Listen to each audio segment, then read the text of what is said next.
चलिए मैं मंगलाचरण करती हूँ। हरे कृष्णा, सभी का बहुत बहुत स्वागत है। ओम नमो भगवते वासुदेवाय। ओम नमो भगवते वासुदेवाय। ओम नमो भगवते वासुदेवाय। ओम अज्ञानतिमिरान्धस्य ज्ञानाञ्जनशलाकया चक्षुरुन्मिलितं येन तस्मै श्रीगुरवे नमः। श्रीचैतन्यमनोभीष्टं स्थापितं येन भूतले स्वयं रूपः कदा मह्यं ददाति स्वपदान्तिकं।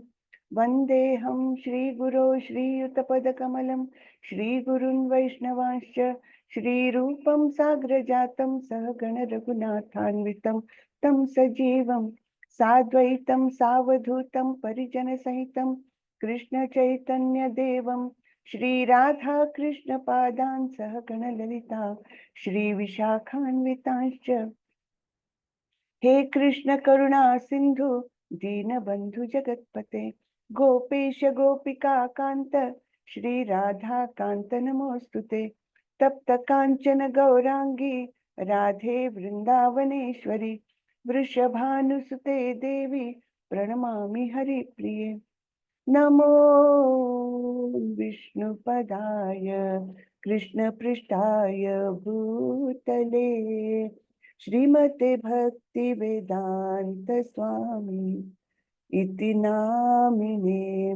नमस्ते सारस्वती देवे गौरवाणी प्रचारिणे निर्विशेषा शून्यवादी पाश्चात्य देशतारिणी।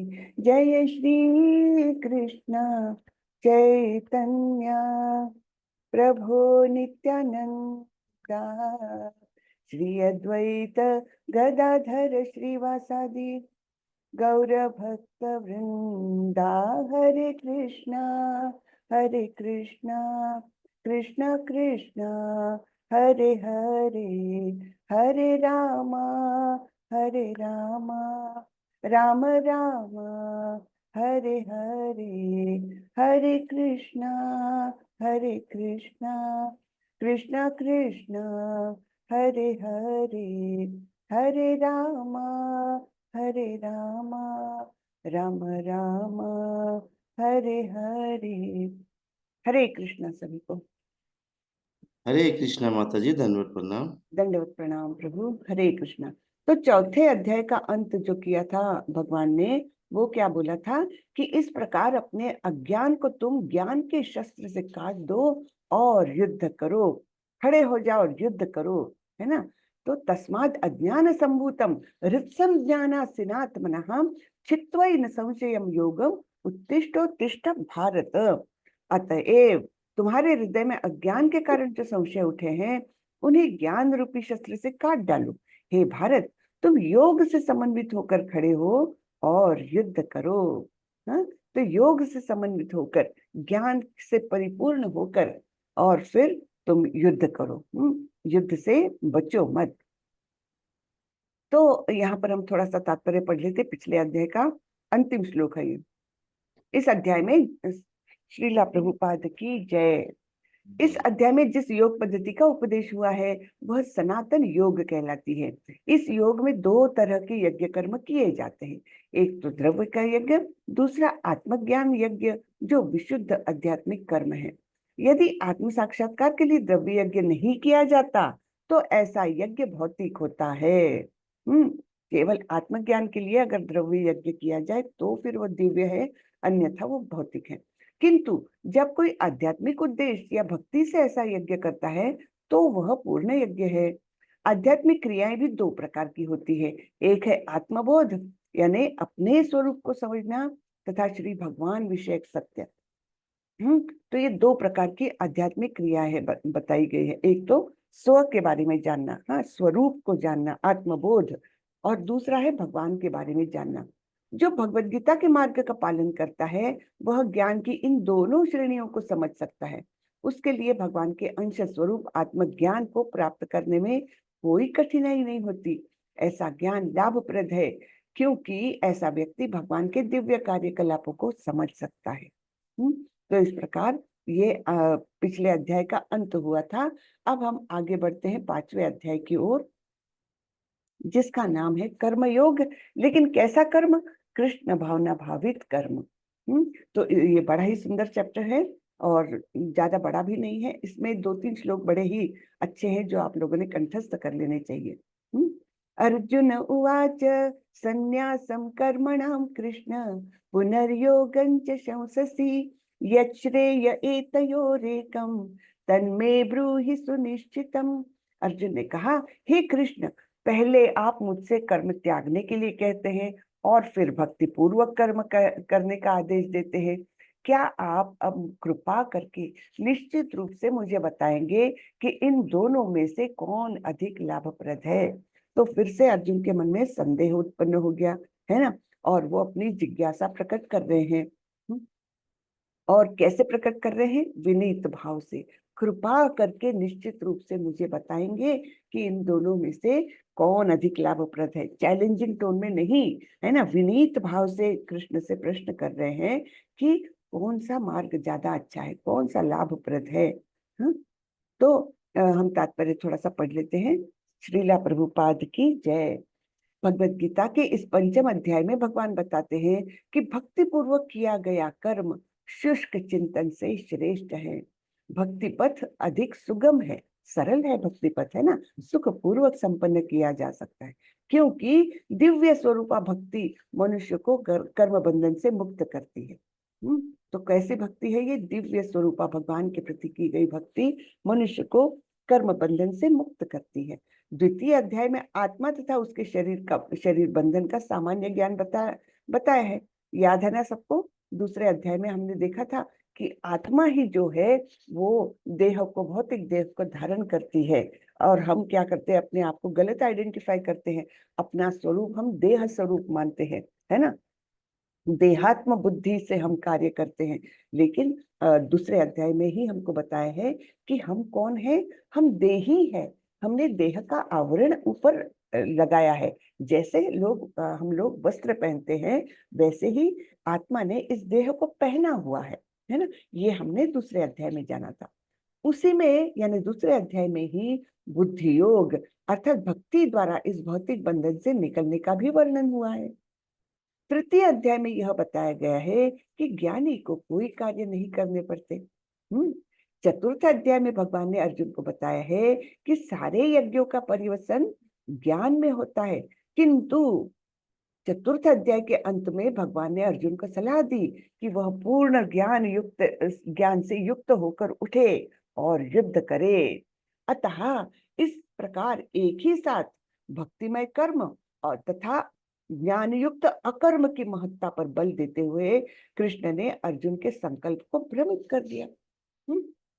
इसलिए अर्जुन ये सारे प्रश्न पूछ रहे हैं कि क्या श्रेष्ठ है, सन्यास कि कर्म। तो अब भगवान बताते हैं, श्री भगवानुवाच सन्यासः कर्मयोगश्च निःश्रेयसकरावुभौ तयोस्तु कर्म संन्यासात् कर्मयोगो विशिष्यते। तो यहाँ क्या बोल रहे भगवान? श्री भगवान ने उत्तर दिया, मुक्ति के लिए तो कर्म का परित्याग तथा भक्तिमय कर्म दोनों ही उत्तम है, किंतु इन दोनों में से कर्म के परित्याग से भक्ति युक्त कर्म श्रेष्ठ है। तो भगवान ने उत्तर दे दिया कि दोनों भी अच्छे हैं, दोनों ही उत्तम मार्ग है। कौन से मार्ग है? कर्म का परित्याग, हाँ, कर्म ही छोड़ दो, या फिर कर्म करो, लेकिन कैसे कर्म करो? भक्तिमय कर्म, जिसे कर्म योग कहा गया है, ऐसे कर्म करो। तो ये दोनों ही मार्ग बहुत श्रेष्ठ मार्ग है, लेकिन कर्म के परित्याग से भक्ति युक्त कर्म ज्यादा अच्छा है, श्रेष्ठ है। तो इस प्रकार से भगवान बता रहे हैं कि दोनों मार्ग तो है, लेकिन कौन सा मार्ग ज्यादा अच्छा है? कर्म फल का त्याग करते हुए नहीं, भगवान के ज्ञान से युक्त होकर भक्तिमय कर्म करना, ये ज्यादा श्रेष्ठ है। ज्ञेय सह नित्य सन्यासी यो न द्वेष्टि न कांक्षति निर्द्वंद्वो हि महाबाहो सुखम बंधात प्रमुच्यते। जो पुरुष न तो कर्म फलों से घृणा करता है और न कर्मफल की इच्छा करता है, वह नित्य सन्यासी जाना जाता है।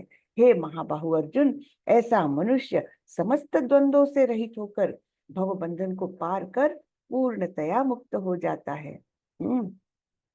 तो हम कर्म तो करते हैं, लेकिन कैसे कर्म करते हैं? हम अपेक्षा के साथ कर्म करते हैं, सकाम कर्म करते हैं कि मैं ये कर रहा हूँ क्योंकि मुझे ये चाहिए। हाँ, अगर वो फल नहीं मिलता हो तो हम कर्म ही नहीं करेंगे। लेकिन यहाँ पर क्या बता रहे हैं? जो भी कर्म फल मिले, ना तो कर्म फल से घृणा करता है और ना कर्म फल की इच्छा करता है। हाँ, तो ऐसा पुरुष नित्य सन्यासी जाना जाता है। अर्थात उसने क्या किया है? कर्म फल का ही त्याग कर दिया है। हे महाबाहु अर्जुन, ऐसा मनुष्य समस्त द्वंद्वों से रहित होकर भवबंधन को पार कर पूर्णतया मुक्त हो जाता है। तो जिसने कर्म फल का त्याग कर दिया लेकिन कर्म अविरत करता रहता है, उसे ही तुम सन्यासी जानो, ऐसे भगवान बोलते हैं। सांख्य योग पृथक बाला प्रवदन्ति न पंडितः एकमप्यास्थितः सम्यक उभयोर्विन्दते फलम। अज्ञानी ही भक्ति अर्थात कर्मयोग को भौतिक जगत के विश्लेषणात्मक अध्ययन अर्थात सांख्य से भिन्न कहते हैं। तो भौतिक जगत में कैसा होता है अध्ययन? कि भौतिक जगत के क्या क्या घटक है, उनके आपस में कैसे विकार होते हैं, क्या उनमें आपस में परिस्थिति है, किसके सहयोग से क्या होता है। जैसे पराशक्ति और अपराशक्ति के संबंध से हम लोग जीव सारे निर्माण होते हैं, है ना। ये सारे अध्ययन को सांख्य कहते हैं, है ना। कि सारे घटक कितने हैं? 24 घटक है। भूमि, रापो, अनलो, वायु, ये 8 भिन्न स्वरूप है, फिर बाकी दूसरे स्वरूप है। इस प्रकार से जो अध्ययन है उसे सांख्य अध्ययन कहते हैं। जो वस्तुतः ज्ञानी है वे कहते हैं कि जो इनमें से किसी एक मार्ग का भली भांति अनुसरण करता है वह दोनों के फल प्राप्त कर लेता है। या आप भक्ति करो या फिर इस प्रकार का सांख्य योग अपनाओ, जिसमें हम भौतिक जगत का विश्लेषण करते हैं, फिर हमारा स्वरूप कैसा है वो जानते हैं, हमारा और भगवान का संबंध क्या है वो जानते हैं। इस प्रकार से जानते हैं, वो भी श्रेष्ठ है। किसी भी मार्ग का अनुसरण कर सकते हैं हम, दोनों में वह दोनों के फल प्राप्त कर लेता है, कोई भी एक मार्ग का को अपना के। चलिए हम ये थोड़ा सा पढ़ते हैं तात्पर्य। बहुत सुंदर लिखा है और आप लोगों को रुचि उत्पन्न हुए तात्पर्य पढ़ने की, इसलिए मैं प्रभुपाद जी के तात्पर्य पढ़ती हूँ। श्रीला प्रभुपाद की जय। श्रीला प्रभुपाद कौन? इस्कॉन के फाउंडर आचार्य। उन्होंने 1966 में इस्कॉन की स्थापना न्यूयॉर्क में की थी और फिर ये इतना विशाल वृक्ष बन गया है कि हर देश में इस्कॉन के टेम्पल्स है ही। ऐसा बिल्कुल कोई बिरला ही कोई देश होगा जहाँ पर इस्कॉन नहीं पहुंच पाया है अभी तक। और भक्तों की संख्या भी बहुत ज्यादा है। और इसमें हम कौन सा मार्ग अपनाते हैं, कौन सा संप्रदाय अपनाते हैं? कल बताया था मैंने। हाँ, ब्रह्मा जी से शुरू हुआ ये संप्रदाय है, ब्रह्म गौड़िया संप्रदाय, जो मध्वाचार्य ने आगे बढ़ाया। तो ये ब्रह्मा जी से निकला हुआ संप्रदाय है। और भी 3 संप्रदाय है जो ऑथराइज्ड है। एक है श्री संप्रदाय जो लक्ष्मी जी के द्वारा निर्माण हुआ, फिर है कुमार संप्रदाय, और एक है रुद्र संप्रदाय शिव जी का। तो इस प्रकार से ये 4 ऑथराइज्ड संप्रदाय है और हम ब्रह्म गौड़िया संप्रदाय को बिलोंग करते हैं, इस्कॉन वाले। यहाँ पर हम भागवत धर्म भी अपनाते हैं और तो और नारद पंचरात्रि की विधि भी अपनाते हैं। दोनों विधियों को अपना करके ये भक्तिमय कार्य चलता है। तो नारद पंचरात्रि में दिया हुआ जो विधि विधान है, कैसे पूजा करना, कब पूजा करना, क्या करना, है ना, और भगवान की कैसे सेवा करना, ये सब नारद पंचरात्रि में दिया हुआ है, वो हम पालन करते हैं। और भागवत धर्म अर्थात भगवत गीता और भागवतम का पारायण करते हैं, उसका डीप स्टडी करते हैं। तो बताया जाता है कि भगवत गीता जो है वो ग्रेजुएशन लेवल की है। फिर भागवतम जो है वो पोस्ट ग्रेजुएशन लेवल, और उससे भी आगे है चैतन्य चरितमृत, जिसको पीएचडी लेवल कहते हैं, डॉक्टरेट लेवल का अभ्यास किया कहा जाता है। तो इन ग्रंथों का हमारे इस्कॉन में अभ्यास किया जाता है। ठीक है, तो चलिए हम ये तात्पर्य थोड़ा सा पढ़ते हैं। भौतिक जगत के विश्लेषणात्मक अध्ययन सांख्य का उद्देश्य आत्मा को प्राप्त करना है। भौतिक जगत की आत्मा विष्णु या परमात्मा है। तो यहाँ पर जो विष्णु है, जो विष्णु स्वरूप में गुणावतार लेते हैं, जो गर्भोत्कर्षायी विष्णु है, वो इस भौतिक जगत के, संपूर्ण जगत के परमात्मा स्वरूप में है। हाँ? और फिर वो क्षीरोदकशायी विष्णु में जाते हैं, और फिर क्षीरोदकशायी विष्णु हर एक जीव में और हर एक अणु में जाता है, परमाणु बन करके है। तो ये बहुत डीप स्टडी है। देखिए, तो यहाँ पर जो भौतिक जगत के आत्मा विष्णु या परमात्मा है, तो ये जो है वो एक्चुअली गर्भोदकशायी विष्णु के लिए कहा गया है। और फिर क्षीरोदकशायी विष्णु और उनके एक्सपेंशन है। हाँ? तो यहाँ पर बताया गया है, भगवान की भक्ति का अर्थ परमात्मा की सेवा है। एक विधि से वृक्ष की जड़ खोजी जाती है और दूसरी विधि से उसको सींचा जाता है। सांख्य दर्शन का वास्तविक छात्र जगत के मूल अर्थात विष्णु को ढूंढता है और फिर पूर्ण ज्ञान समेत अपने को भगवान की सेवा में लगा देता है। अतः मूलतः इन दोनों में कोई भेद नहीं है, क्योंकि दोनों का उद्देश्य विष्णु की प्राप्ति है। जो लोग चरम उद्देश्य को नहीं जानते, वे ही कहते हैं कि सांख्य और कर्मयोग एक नहीं है, किंतु जो विद्वान है वह जानता है कि इन दोनों भिन्न विधियों का उद्देश्य एक ही है। हाँ? तो अल्टीमेट गोल तो दोनों का एक ही है। तो दोनों में से कोई भी श्रेष्ठ और कनिष्ठ ऐसा बताने की जरूरत नहीं है। यत् सांख्यै प्राप्यते स्थानम तद्योगैरपि गम्यते, एकम सांख्यं च योगं च यः पश्यति स पश्यति। जो यह जानता है कि विश्लेषणात्मक अध्ययन अर्थात सांख्य द्वारा प्राप्य स्थान भक्ति द्वारा भी प्राप्त किया जा सकता है, और इस तरह जो सांख्य योग तथा भक्ति योग को एक समान देखता है, वही वस्तुओं को यथारूप में देखता है। तो जो सांख्य योग और भक्ति योग को एक समान देख सकता है, उसकी दृष्टि कैसी है? ज्ञान की दृष्टि है, ज्ञान चक्षु प्राप्त हुए है। वही वस्तुओं को यथा रूप में यानी वास्तविक रूप में वो देखता है। संन्यासस्तु महाबाहो दुःखमाप्तम योगतः, योग युक्तो मुनिर्ब्रह्म न चिरेणाधिगच्छति। भक्ति में लगे बिना केवल समस्त कर्मों का परित्याग करने से कोई सुखी नहीं बन सकता, परंतु भक्ति में लगा हुआ विचारवान व्यक्ति शीघ्र ही परमेश्वर को प्राप्त कर लेता है। तो यहाँ पर भक्ति का महत्व बताया है कि भक्ति के बिना अगर सर्वस्व त्याग करके आप जंगल में जाकर बैठो तो कोई कुछ प्राप्ति नहीं होगी, आपको कोई सुख नहीं प्राप्त होगा। लेकिन हाँ, भक्ति में लगा हुआ जो व्यक्ति है वह शीघ्रता से भगवान को प्रसन्न करके भगवत प्राप्ति कर सकता है। हाँ? तो ये भक्ति का महत्व है। योग युक्तो विशुद्धात्मा विजितात्मा जितेन्द्रियः सर्वभूतात्म भूतात्मा कुर्वन्नपि न लिप्यते। जो भक्ति भाव से कर्म करता है, जो विशुद्ध आत्मा है और अपने मन तथा इंद्रियों को वश में रखता है, वह सबों को प्रिय होता है और सभी लोग उसे प्रिय होते हैं। ऐसा व्यक्ति कर्म करता हुआ भी कभी नहीं बंधता। तो इसकी खासियत क्या है कि कर्म बंधन उत्पन्न नहीं होते। क्यों? क्योंकि वो भक्ति भाव से कर्म कर रहा है। भक्ति भाव से किया हुआ कर्म अकर्म कहलाता है, उसका बंधन उत्पन्न नहीं होता। अन्यथा आप अच्छा कर्म करो, आप बुरा कर्म करो, है ना, तो उसका बंधन निश्चित रूप से होता है। लेकिन भगवान को समर्पण करते हुए अकर्म करो तो उसका बंधन उत्पन्न नहीं होता। इस प्रकार वह हमको मुक्त करता है। तो जो भक्ति भाव से कर्म करता है, जो विशुद्ध आत्मा है, ये तो बहुत महत्वपूर्ण बात है ना। क्या हम विशुद्ध हो चुके हैं?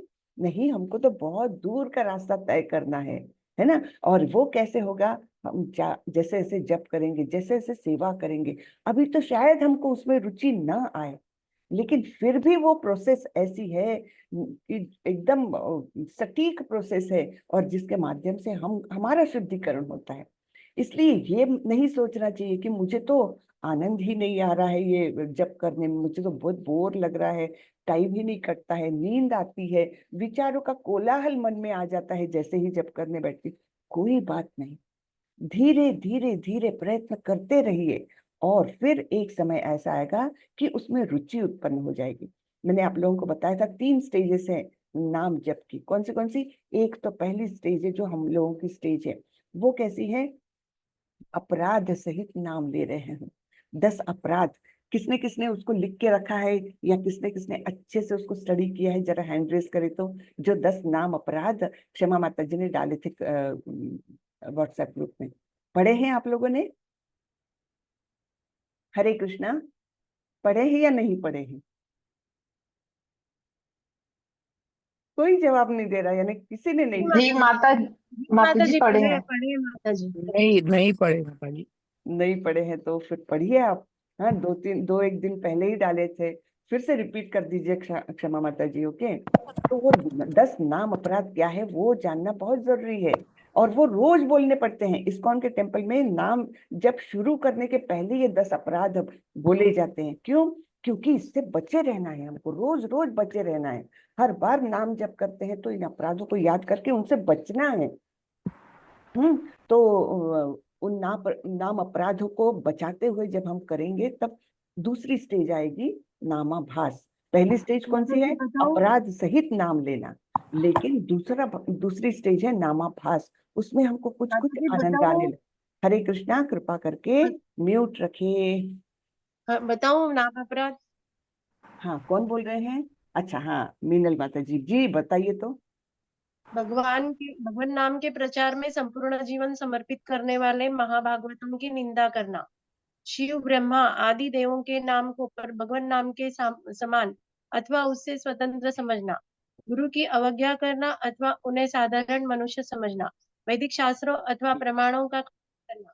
हरे कृष्ण महामंत्र के जप की महिमा को काल्पनिक समझना। पवित्र भगवान नाम में अर्थवाद का आरोप करना।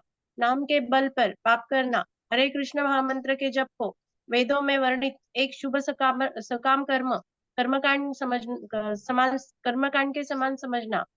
अश्रद्धालु व्यक्ति को हरि नाम की महिमा का उपदेश करना। भगवान नाम के जप में पूर्ण विश्वास न होना और इसकी इतनी अगाध महिमा है, महिमा श्रवण करने पर भी भौतिक आसक्ति बनाए रखना। भगवान नाम का जप करते समय पूर्ण रूप से सावधान न रहना भी अपराध है। प्रत्येक वैष्णव भक्त को चाहिए कि इस प्रकार के अपराधों से सदा बचकर रहे, ताकि श्री कृष्ण के चरण कमलों में पूर्ण शीघ्र अतिशीघ्र प्राप्त हो, जो मनुष्य जीवन का परम लक्ष्य है। हरे कृष्ण माता जी। हरे धन्यवाद। कृष्ण, बहुत बहुत धन्यवाद माता जी, बहुत अच्छे। तो सबने सुने ये 10 अपराध, ये ग्रुप में आए हुए हैं, आप लोग अपनी डायरी में लिख के रखिए और जब करने के पहले इनको बोलिए। हाँ, एक 8-10 दिन में वो आपको रट भी जाएंगे, तब तो 2-3 मिनट लगेंगे आपको बोलने में, ज्यादा नहीं। लेकिन ये 10 नाम अपराध जो है उनको, उनसे बच करके हमको नाम जप करना है। वो स्टेज जब आएगी, हाँ, तो तब वो नामाभास होगा। और उसके भी आगे जब हमारा शुद्धिकरण होते रहेगा, और जब विशुद्ध अंतकरण से हम एकदम प्रेमा भाव से भगवान का आर्तता से वो नाम लेने लगेंगे, तब कही है वो शुद्ध नाम। हाँ, तो नाम जप करने की भी स्टेजेस है, इसलिए शुरू में रुचि नहीं आएगी, शुरू में बहुत तकलीफ लगेगी, लेकिन फिर भी बहुत दृढ़ निश्चय के साथ करते रहिए। हाँ, नाम जप, क्योंकि वही शुद्धकरण की प्रोसेस है। शुद्धिकरण उसी से होगा, विशुद्ध आत्मा बनना है हमको, है ना। हाँ, तो जो विशुद्ध आत्मा है और अपने मन तथा इंद्रियों को वश में रखता है, वह सबों को प्रिय होता है और सभी लोग उसे प्रिय होते हैं, है ना। तो जो देखिए, जो विशुद्ध हो जाएगा उसके मन में कोई कपट नहीं रहेगा, कोई कलमश नहीं रहेगा, तो उसके दुश्मन कैसे बनेंगे, है ना। और ऐसे सरल स्वभाव का व्यक्ति सभी को पसंद आता है, तो इस प्रकार वो सभी लोगों को प्रिय हो जाता है। ऐसा व्यक्ति कर्म करता हुआ भी कभी नहीं बंधता। तो कर्म तो करता है लेकिन कर्म बंधन उत्पन्न नहीं करता, इस प्रकार वो मुक्ति की ओर जाता है। नैव किंचित करोमीति युक्तो मन्येत तत्त्ववित् पश्यन् शृण्वन् स्पृशन् जिघ्नन् अश्नन् गच्छन् स्वपन् श्वसन् प्रलपन् विसृजन् गृह्णन् उन्मिषन् निमिषन्नपि इन्द्रियाणीन्द्रियार्थेषु वर्तन्त इति धारयन्। दिव्य भावनामृत युक्त पुरुष देखते, सुनते, स्पर्श करते, सूंघते, खाते, चलते फिरते, सोते तथा श्वास लेते हुए भी अपने अंतर में सदैव यही जानता रहता है कि वास्तव में वह कुछ भी नहीं करता। वास्तव में वह कुछ भी नहीं करता, क्योंकि वो कौन है? वो तो आत्मा है। और ये सब कौन कर रहा है? ये तो शरीर कर रहा है ना। देखना, सुनना, स्पर्श करना, ये सारी एक्टिविटीज किसकी है? शरीर की है। तो वो जो दिव्य भावनामृत में, भक्ति में जो व्यक्ति रहेगा, तो वो सब कुछ जान सकता है कि ये जो क्रियाएं हो रही है वो बाह्य क्रियाएं हैं, देह की क्रियाएं हैं। वास्तव में वह कुछ भी नहीं करता। बोलते, त्यागते, ग्रहण करते या आंखें खोलते बंद करते हुए भी वह यह जानता रहता है कि भौतिक इंद्रियां अपने अपने विषयों में प्रवृत्त है और वह इन सबसे पृथक है। तो ये सब एक्टिविटीज, जो बाहरी एक्टिविटीज है, बोलने, चलने, खाने पीने की, ये सब बाह्य शरीर, उसका जो बाह्य आवरण है, भौतिक शरीर है, वो कर रहा है। लेकिन वो स्वयं जो है वो तो आत्मा स्वरूप है, वो नहीं ये सब कर रहा है। और इस प्रकार भौतिक इंद्रियां अपने अपने विषयों में प्रवृत्त है, आकर्षित होती है, लेकिन वो नहीं आकर्षित होता, वो उससे लिप्त नहीं होता, क्योंकि वो आत्मा है। ये बड़ा सुंदर श्लोक है। आप में से किसी को बोलना है मेरे बाद में, तो एक दो लोग ट्राई करें। ब्रह्मण्याधाय कर्माणि संगम त्यक्त्वा करोति यः लिप्यते न स पापेन पद्मपत्रमिवाम्भसा। जो व्यक्ति कर्म फलों को परमेश्वर को समर्पित करके आसक्ति रहित होकर अपना कर्म करता है, वह पाप कर्मों से उसी प्रकार अप्रभावित रहता है जिस प्रकार कमल पत्र जल से अस्पृश्य रहता है। कितना सुंदर अर्थ है, देखिए, है ना। तो जो अपने कर्म फलों को परमेश्वर को समर्पित करके आसक्ति रहित होकर अपना कर्म करता है, आसक्ति यानी ना तो उसको इच्छा है कोई कर्म फल की, ना उससे घृणा है, दोनों भी नहीं है। तो इस प्रकार वो आसक्ति रहित होकर अपना कर्म करता है और वो पाप कर्मों से अप्रभावित रहता है। किस प्रकार? तो जो सुंदर उदाहरण यहाँ पर दिया है, जैसे कि कमल का पत्ता। कमल के पत्ता वो तो कीचड़ में उगता है, पानी में उगता है, उसके ऊपर जल भी डाल दो हम तो उस समय वो जल इकट्ठा हो जाता है एक जगह पर, लेकिन जैसे ही उसको पलटा दो तो वो पूरा सूखा पत्ता हमको मिलता है। बिल्कुल वैसे ही जो व्यक्ति अपने कर्म फलों को भगवान को अर्पित करता है, तो वो सारे पापों से अलिप्त रहता है, लिप्त नहीं होता। सॉरी, ठीक है। तो हम थोड़ा सा तात्पर्य पढ़े क्या? देखती हूँ मैं कितना है, थोड़ा सा पढ़ लेते हैं। तो तात्पर्य में श्रीला प्रभुपाद बोलते हैं, श्रीला प्रभुपाद की जय। यहाँ पर ब्रह्मणी का अर्थ कृष्ण भावनामृत में है। यह भौतिक जगत प्रकृति के 3 गुणों की समग्र अभिव्यक्ति है, जिसे प्रधान की संज्ञा दी जाती है। वेद मंत्र सर्वम ये तद्वयम तस्माद एतद्वयम नाम रूपं न जायते, तथा भगवत गीता में मम योनिर महद ब्रह्म, ये 14वें अध्याय में आएगा। हाँ, मम योनिर महद ब्रह्म से प्रकट है कि जगत की प्रत्येक वस्तु ब्रह्म की अभिव्यक्ति है, और यद्यपि कार्य भिन्न भिन्न रूप में प्रकट होते हैं, किंतु तो भी वे कारण से अभिन्न है। तो प्रत्येक ये जो भी वस्तुएं हैं वो सब ब्रह्म की अभिव्यक्ति है, अर्थात भगवान के द्वारा निर्मित है, तो अलग अलग रूप में प्रकट हो रही है और अलग अलग कार्य भी करती है सारी वस्तुएं, फिर भी वे कारण से अभिन्न है। कारण कौन है? सर्व कारण कारणम कृष्ण है, तो इनसे अभिन्न है। ऐसा नहीं है कि कृष्ण से भिन्न होगी, छटक गई, नहीं, कृष्ण से संबंध वो कोई भी तोड़ नहीं सकता। अगर हम कृष्ण से संबंध तोड़ देते हैं तो हमारी वैसी ही हालत हो जाती है जैसे एक पत्ता अगर वृक्ष से छटक करके गिर गया तो फिर वो क्या होगा?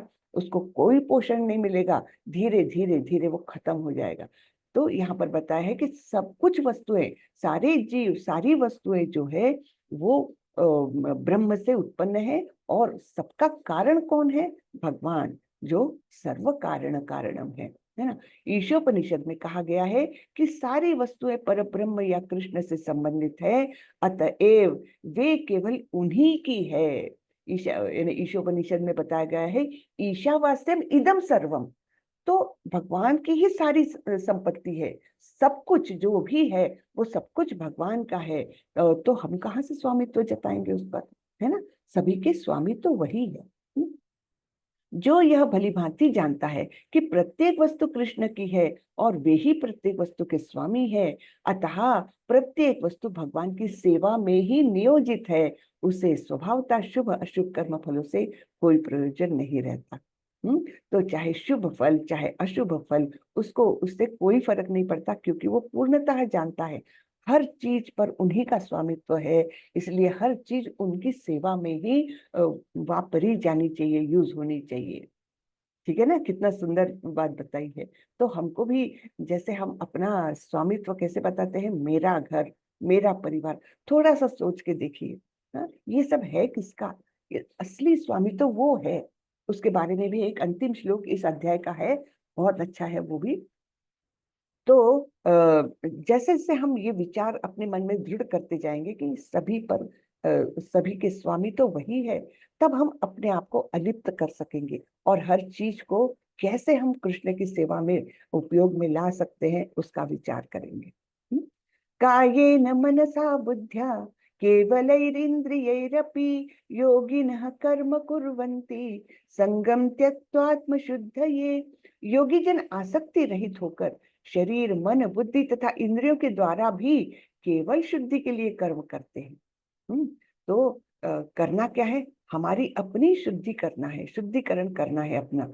तो इसलिए आसक्ति रहित होकर शरीर मन बुद्धि तथा इंद्रियों के द्वारा, क्योंकि इन्हीं इन्हीं का हमको उपयोग करना है अपने शुद्धिकरण के लिए। जब हम अपने आप को शुद्ध कर लेंगे, तब कहीं जाकर परमेश्वर से वास्तविक रूप से हम मिल सकते हैं। योग है ना, योग हो जाएगा तभी। हाँ, यहाँ पर हम भक्ति रसामृत का एक श्लोक पढ़ेंगे, थोड़ा सा तात्पर्य पढ़ लेते हैं। जब कोई कृष्ण भावनामृत में कृष्ण की इंद्रिय तृप्ति के लिए शरीर मन बुद्धि अथवा इंद्रियों द्वारा कर्म करता है, तो वह भौतिक कलमश से मुक्त हो जाता है। कृष्ण भावना भावित व्यक्ति के कार्यों से कोई भौतिक फल प्रकट नहीं होता। हाँ, जो भक्तिमय कर्म करते हैं भगवान को समर्पित करते हुए, उसका जो भी फल आता है वो भौतिक नहीं होता, वो दिव्य होता है। अतः सामान्य रूप से सदाचार कहे जाने वाले शुद्ध कर्म कृष्ण भावनामृत में रहते हुए सरलता से संपन्न किए जा सकते हैं। श्रील रूप गोस्वामी ने भक्ति रसामृत सिंधु में इसका वर्णन किया है। इहा यस्य हरेर दास्यै कर्मणा मनसा गिरा निखिलाश्वप्य अवस्थासु जीवन मुक्त स उच्यते। अपने शरीर मन बुद्धि तथा वाणी से कृष्ण भावनामृत में कर्म करता हुआ व्यक्ति इस संसार में भी मुक्त रहता है, भले ही वह तथा कथित अनेक भौतिक कार्यकलापों में व्यस्त क्यों न रहे। तो ये खासियत है कृष्ण भावनामृत कर्म की, कि वो कर्म करता हुआ यहाँ पर दिखता है, सबको लगता है ये तो भौतिक कर्म कर रहा है, लेकिन वो एक्चुअली केवल कृष्ण के लिए कर्म कर रहा है, और इस प्रकार सारे बंधनों से वह मुक्त रहता है। कितनी सुंदर बात कही है ना। उसमें अहंकार नहीं रहता। अहंकार कब आता है, मैं करने वाला हूँ, मैं जब आता है तब अहंकार आता है ना। उसमें अहंकार नहीं रहता, क्योंकि वह इसमें विश्वास नहीं रखता कि वह भौतिक शरीर है अथवा यह शरीर उसका है, ये भी नहीं विश्वास करता है ना। शरीर तो केवल आवरण मात्र भगवान ने दिया हुआ है, तो उस पर भी एक्चुअली स्वामित्व भगवान का ही है, ये उसको विश्वास है। वह जानता है कि वह यह शरीर नहीं है और न यह शरीर ही उसका है, वह स्वयं कृष्ण का है और उसका यह शरीर भी कृष्ण की संपत्ति है। जब वह शरीर मन बुद्धि वाणी जीवन संपत्ति आदि से उत्पन्न प्रत्येक वस्तु को जो भी उसके अधिकार में है कृष्ण की सेवा में लगाता है, तो वह तुरंत कृष्ण से जुड़ जाता है। वह कृष्ण से एक रूप हो जाता है और उस अहंकार से रहित होता है, जिसके कारण मनुष्य सोचता है कि मैं शरीर हूँ। यही कृष्ण भावनामृत की पूर्णावस्था है। बहुत ही सुंदर तरीके से प्रभुपाद जी ने समझाया है ना। तो क्या बताया है कि इस प्रकार से हम अपने आप को शुद्ध करते जाएंगे, भगवान के चरणों में सब कुछ अर्पित करते जाएंगे, हमारा शुद्धिकरण होगा, और फिर तब हमारा ये अहंकार कि मैं शरीर हूँ ये जाता रहेगा, और पूर्णतः हम कृष्ण भावनामृत को प्राप्त करेंगे।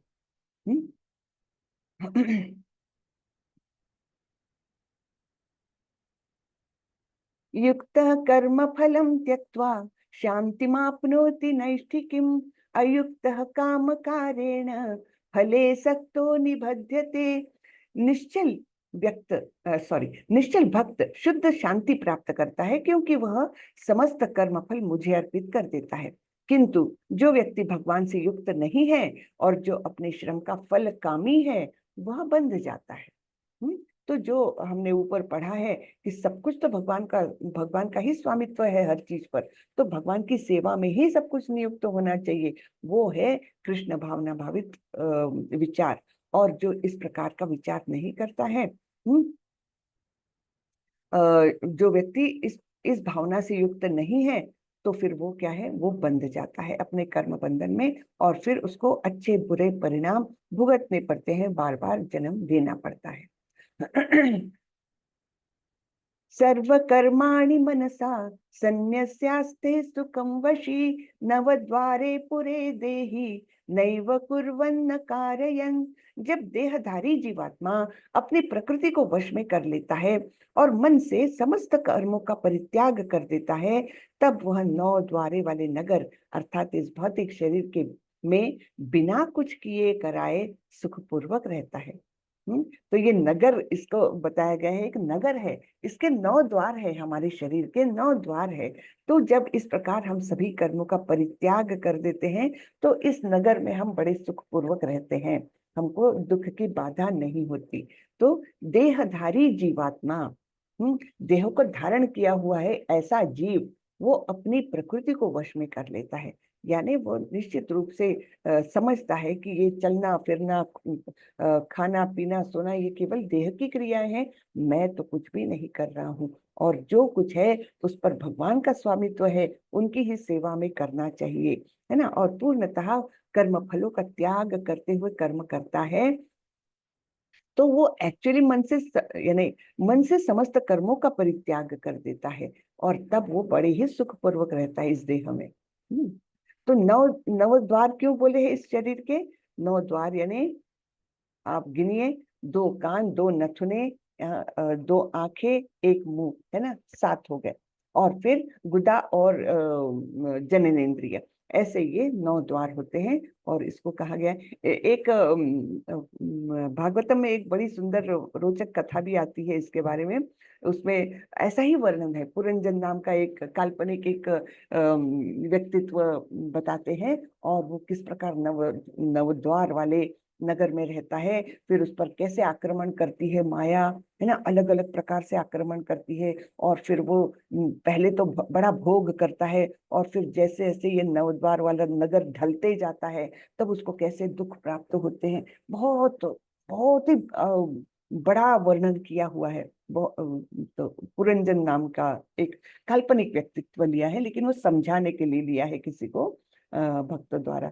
तो इस प्रकार वो बड़ा अच्छा वर्णन किया हुआ है, और उससे हमको समझता है कि हर मतलब हम अपने आप को रिलेट कर सकते हैं कि हाँ, ये सच्ची में ऐसा ही होता है कि किस प्रकार एक सर्प है, वो उसको ग्रसित कर लेता है, एकदम बांध लेता है, फिर जीवन के अंत में वो ज्वर होता है, उसके शरीर में ताप उत्पन्न होता है, वो कैसे उसको घेर लेता है, और अलग अलग प्रकार के उसको कष्ट मिलते हैं, ये सब उसमें बहुत बताया गया है। हाँ, तो न कर्तृत्वं न कर्माणि लोकस्य सृजति प्रभुः न कर्म फल संयोगम स्वभावस्तु प्रवर्तते। शरीर रूपी नगर का स्वामी देहधारी जीवात्मा न तो कर्म का सृजन करता है, न लोगों को कर्म करने के लिए प्रेरित करता है, न ही कर्म फल की रचना करता है। यह सब तो प्रकृति के गुणों द्वारा ही किया जाता है। हाँ, तो ये सारे कार्य जो है, न तो वो कर्म बनाता है, सृजन नहीं कर सकता, न किसी को प्रेरित कर सकता है वो, कि चलो भाई ये कार्य करो, नहीं, एक्चुअली ये सब कुछ प्रकृति करती है, सब प्रकृति के गुणों द्वारा ही कार्य संपन्न किया जाता है। न दत्ते कस्यचित् पापं न चैव सुकृतं विभुः अज्ञानेनावृतं ज्ञानं तेन मुह्यन्ति जन्तवः।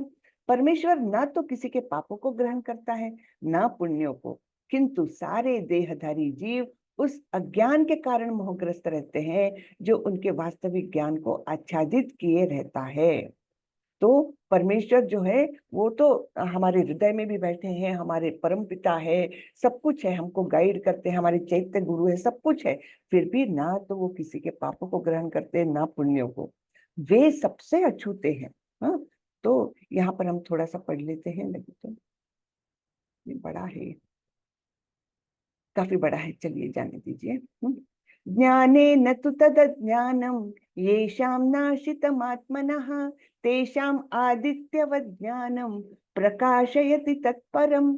किंतु जब कोई उस ज्ञान से प्रबुद्ध होता है जिससे अविद्या का नाश होता है, तो उसके ज्ञान से सब कुछ उसी तरह प्रकट हो जाता है जैसे दिन में सूर्य से सारी वस्तुएं प्रकाशित हो जाती है।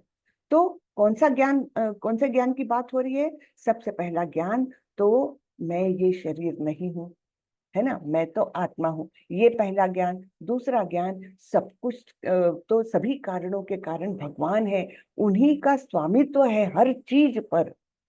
हर चीज, हर जीव वो उन्हीं से निकला हुआ है।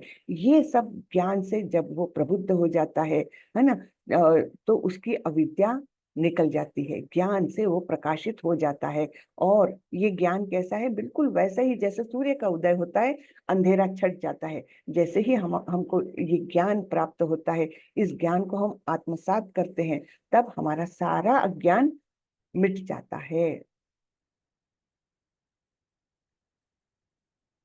तद्बुद्धयस्तदात्मानं तन्निष्ठास्तत्परायणः गच्छन्त पुनरावृत्तिं ज्ञान निर्धूत कल्मषः। जब मनुष्य की बुद्धि, मन, श्रद्धा तथा शरण सब कुछ भगवान में स्थिर हो जाते हैं, तभी वह पूर्ण ज्ञान द्वारा समस्त कल्मष से शुद्ध होता है और मुक्ति के पथ पर अग्रसर होता है। तो ये सारी ही हमारी जो इंद्रियां है, बुद्धि, मन, फिर श्रद्धा भी और शरण, शरण लेना भगवान की आवश्यक है। ये सब कुछ हम जब भगवान में स्थिर करते हैं, तभी हमको ये पूर्ण ज्ञान मिल जाता है और सारा हमारा शुद्धिकरण हो जाता है, और तब हम मुक्ति के पथ पर आगे बढ़ सकते हैं। तब हम असली में मतलब इस कर्म बंधनों के या भौतिक बंधनों से, इस भवसागर से बाहर आ सकते हैं। तो परम दिव्य सत्य भगवान श्री कृष्ण ही है। सारी गीता इसी घोषणा पर केंद्रित है कि कृष्ण श्री भगवान है। यही समस्त वेदों का भी अभिमत है। परतत्व का अर्थ परम सत्य है, जो भगवान को ब्रह्म, परमात्मा तथा भगवान के रूप में जानने वालों द्वारा समझा जाता है। तो ये भगवान के मतलब स्वरूप में, इन स्वरूपों में हम भगवान को जान सकते हैं। लेकिन भगवान का स्वरूप जो द्विभुज रूप है, वो अल्टीमेट है, वो फाइनल है, वो केवल भक्त ही उनको जान पाते हैं। बाकी योगी जन परमात्मा को जानते हैं, और ब्रह्म स्तर तक तो केवल ज्ञान अर्जन करने वाले, जो मनोधर्म से क्या बोलते हैं उसको, ज्ञानी, जो मनोरंजन में, मनोरंजन नहीं बोलना चाहिए उसको, मन के रूप से उनको जानने की कोशिश करते हैं, तो वो ब्रह्म तक ही जा सकते हैं। ब्रह्म तो सबसे बाहरी आवरण हुआ भगवान का, वो भगवान का तेज है, शरीर का तेज ब्रह्म। हाँ, तो ब्रह्म, परमात्मा तथा भगवान कौन कौन है जानने वाले? ब्रह्म को ज्ञानी, परमात्मा को योगी, और भगवान को भक्त। केवल भक्त ही भगवान को असली में वस्तुतः जान सकते हैं। भगवान ही इस परतत्व की पराकाष्ठा है, उनसे बढ़कर कुछ नहीं। यानी भगवान ही फाइनल स्टेज है, भगवान ही अल्टीमेट है ना, परतत्व की पराकाष्ठा। उनसे बढ़कर कुछ नहीं है। भगवान कहते हैं, मत्तः परतरम नान्य किंचिद अस्ति धनंजय। कृष्ण निराकार ब्रह्म का भी अनुमोदन करते हैं। ब्रह्मणो ही प्रतिष्ठा हम। अतः सभी प्रकार से कृष्ण परम सत्य अर्थात परतत्व है। जिनके मन, बुद्धि, श्रद्धा तथा शरण कृष्ण में है, अर्थात जो पूर्णतया कृष्ण भावना भावित है, उनके सारे कल्मश धुल जाते हैं और उन्हें ब्रह्म संबंधी प्रत्येक वस्तु का पूर्ण ज्ञान रहता है। कृष्ण भावना भावित व्यक्ति यह भली भांति समझ सकता है कि कृष्ण में द्वैत है, एक साथ एकता तथा भिन्नता, और ऐसे दिव्य ज्ञान से युक्त होकर वह मुक्ति पथ पर सुस्थिर प्रगति कर सकता है।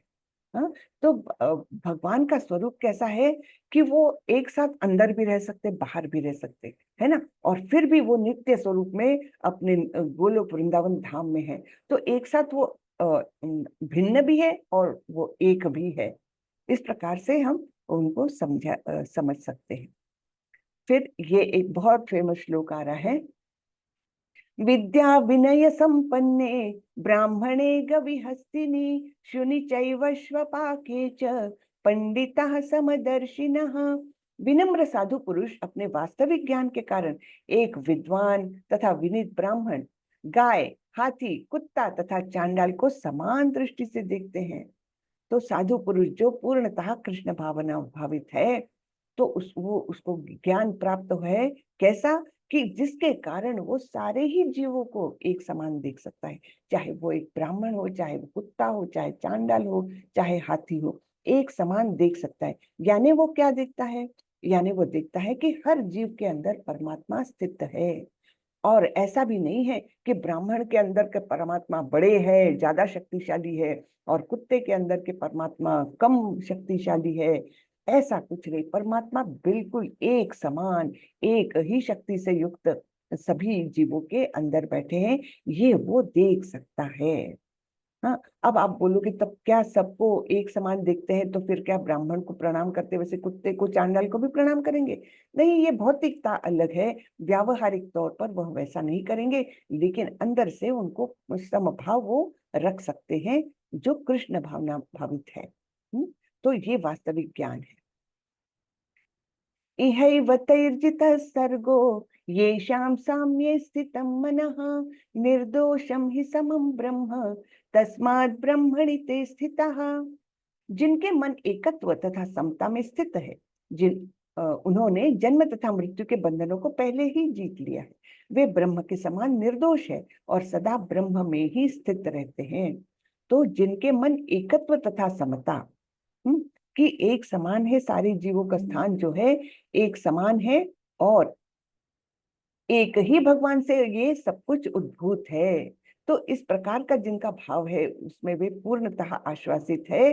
तो उन्होंने भगवान बताया है कि जन्म और मृत्यु के बंधनों को पहले ही जीत लिया है, अर्थात क्या, उन्होंने पहले ही मुक्ति पा ली है।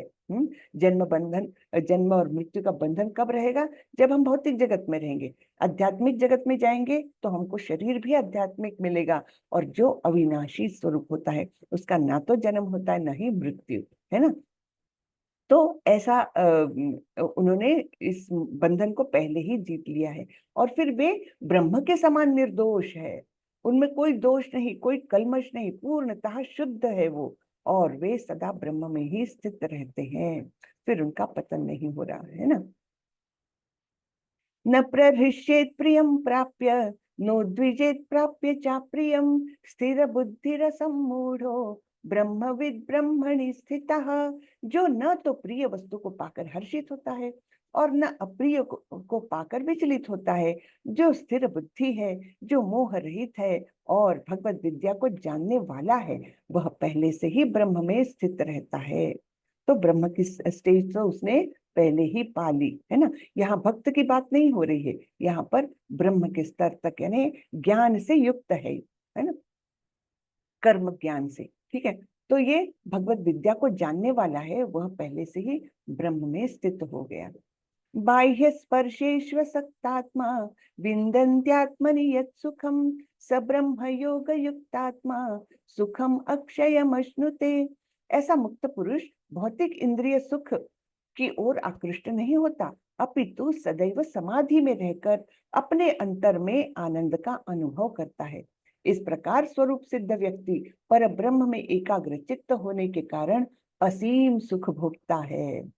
तो इसके सुख की कोई सीमा नहीं है, क्योंकि वो एकाग्र चित्त है पर ब्रह्म में, पूरी पूरी तरह से एक रस हो गया है वो, और इस प्रकार वो बहुत सुख का अनुभव करता है। तो क्या क्या करता है? भौतिक इंद्रिय सुख की ओर आकृष्ट नहीं होता, और सदैव समाधि में रहता है। समाधि में रहना यानी क्या? भगवान के ध्यान में रहना पूर्णतः, और अपने अंतर में आनंद का अनुभव करता है। आत्मा राम, अपने आप में ही संतुष्ट है वो, उसको कोई बाहरी चीज की आवश्यकता नहीं कि मुझे ये प्राप्त होगा तब मैं सुखी हो जाऊंगा, मेरा घर, मुझे बड़ा घर मिल जाएगा तब मैं कितना सुखी हो जाऊंगा। नहीं, ये बाह्य चीजों पर वह डिपेंडेंट नहीं है, वो अंतर में ही अपने सुख का अनुभव करता है। तो इस प्रकार वो असीम सुख भोगता है। ये ही संस्पर्श जा भोगा दुख योनय एवते आद्यंतवंत कौंतेय न तेषु रमते बुधः। बुद्धिमान मनुष्य दुख के कारणों में भाग नहीं लेता जो भौतिक इंद्रियों के संसर्ग से उत्पन्न होते हैं। हे कुंती पुत्र, ऐसे भोग का आदि तथा अंत होता है, अतः चतुर व्यक्ति उनमें आनंद नहीं लेता। अब ये हमने बहुत विस्तार से लेवल 1 में देखा हुआ है श्लोक, और इसके उदाहरण बड़े ही अच्छे दिए गए हैं। तो वहां पर कैसे बताया है कि एक एक जीव को बताया है, और वो किस इंद्रिय, उसकी कौन सी इंद्रिय कमजोर है वो बताया गया है। तो जैसे कि एक वो पंखुड़ी होती है, वो किससे आकृष्ट होती है? आग का, ज्वाला का जो कलर होता है उससे आकृष्ट होती है वो, और फिर वो उसके ओर आकर्षित होकर उसके ओर झपट्टा मारती है पंखुड़ी, और फिर क्या होता है? अल्टीमेटली उसकी मृत्यु होती है ना। तो वो उसकी इंद्रिय कौन सी कमजोर है? आंखें। फिर जो हिरन है वैसे तो बहुत चपल है, उसको पकड़ना पॉसिबल ही नहीं है शिकारी के लिए, लेकिन हिरन की कमजोरी क्या है? एक प्रकार का ध्वनि निर्माण करो तो वो बहुत आकर्षित हो जाता है। तो शिकारी लोग क्या करते हैं? ऐसा ध्वनि उत्पन्न करते हैं, और वो हिरण जो इतना चपल है, सब कुछ है, वो अपने आप को बचा सकता है, लेकिन वो ध्वनि के आकर्षण के कारण वो चला आता है, दौड़ा आता है, और शिकारी उसको पकड़ लेते हैं, है ना। तो ऐसे हमने 4-5 उदाहरण देखे थे कि किस प्रकार, और एक उदाहरण देखा था हाथी का, है ना। वो मादा हाथी की तरफ इतना आकृष्ट रहता है कि मादा हाथी को शिकारी लोग बांध के रखते, और वो आवाज करती है तो ये नर हाथी जो है दौड़ता हुआ आता है और शिकारी के बने हुए गड्ढे में गिर के मर जाता है। इस प्रकार के हमने सारे उदाहरण देते। मछली मछली किसके लिए आकृष्ट है? जिह्वा के प्रति। हाँ, तो वो पानी में अगर कोई ऐसा आकर्षित करने वाला ऐसा कुछ खाना डाल दो तो वो भाग करके आती है और खाने को देखती है और फिर कांटे में अटक जाती है। तो इस प्रकार ये सब क्यों होते हैं? क्यों मृत्यु को प्राप्त हो रहे, विनाश को प्राप्त हो रहे हैं? क्योंकि वो अपने इंद्रिय विषयों की ओर अत्यंत आकृष्ट है, और वो इंद्रिय उनकी कमजोर है। अब मनुष्य का सोचो तो मनुष्य में तो 5 इंद्रियां कमजोर है, इसलिए ये हमेशा ही इंद्रिय विषयों के संसर्ग में रहना चाहता है। लेकिन जो बुद्धिमान है वो जानता है कि इंद्रिय विषयों से प्राप्त होने वाले जो सुख, सो कॉल्ड सुख है, उसका आदि भी है और अंत भी है। जो कुछ शुरू होता है वो नष्ट होता ही है। हाँ, तो इसलिए ऐसे बुद्धिमान मनुष्य उसमें भाग नहीं लेते। इंद्रिय विषयों से प्राप्त होने वाले इंद्रिय सुख की ओर वे आकृष्ट नहीं होते। शक्नोति हैव यः सोढुं प्राक् शरीर विमोक्षणात् काम क्रोधोद्भवं वेगं स युक्तः स सुखी नरः। यदि इस शरीर को त्यागने के पूर्व कोई मनुष्य इंद्रियों के वेगों को सहन करने तथा इच्छा एवं क्रोध के वेग को रोकने में समर्थ होता है तो वह इस संसार में सुखी रह सकता है। तो इंद्रियों के वेगों को सहन करना, वाचो वेगम मनसा क्रोध वेगम जिह्वा वेगम उदरो उपस्थ वेगम। हाँ, तो ये उपदेशामृत में श्रीला रूप गोस्वामी ने बताया है कि किस प्रकार से 6 वेग है। जो व्यक्ति इन 6 वेगों को सहन कर लेता है वो तो पृथ्वी का गुरु बन सकता है, इतनी उसमें कैपेबिलिटी आ जाती है। तो इस प्रकार से ये इच्छा क्रोध के वेग को जो सहन कर सकता है, इंद्रियों के वेग को जो सहन कर सकता है वह सुखी रह सकता है। ठीक है ना। तो ये वेग आवेश जो है वो हमको बहुत परेशान कर सकते हैं, लेकिन जो जो इस पर पूरा कंट्रोल रखता है वो सुखी होता है। योऽन्तः सुखोऽन्तरारामस् तथान्तर ज्योतिरेव यः स योगी ब्रह्म निर्वाणम ब्रह्म भूतोऽधिगच्छति। जो अंतःकरण में सुख का अनुभव करता है, जो कर्मठ है और अंतःकरण में ही रमण करता है तथा जिसका लक्ष्य अंतर्मुखी होता है, वह सचमुच पूर्ण योगी है। वह पर ब्रह्म में मुक्ति पाता है और अंततो गत्वा ब्रह्म को प्राप्त होता है। तो क्या क्या बताया है उसको? जो आत्मा राम है, आत्मा अपने अंतःकरण में ही सुख का अनुभव करता है, उसको कोई बाहरी चीज की आवश्यकता नहीं सुखी होने के लिए। जो कर्मठ है, हाँ, निष्क्रिय नहीं है, कर्मठ है वो, और अंतःकरण में ही रमण करता है, तथा जिसका लक्ष्य अंतर्मुखी होता है। तो उसका लक्ष्य ये नहीं कि मुझे ये प्राप्त करना, वो प्राप्त करना, नहीं, उसको अपने मन को डेवलप करना है, अपने मन के अंदर की शांति को डेवलप करना है, और अपने आप को निष्कलंक करना है ना, कल्मोशों से मुक्त करना है। तो इस प्रकार उसका सारा ध्यान जो है वो अंतर मन में है। क्या मुझे क्रोध आ रहा है, क्यों आ रहा है?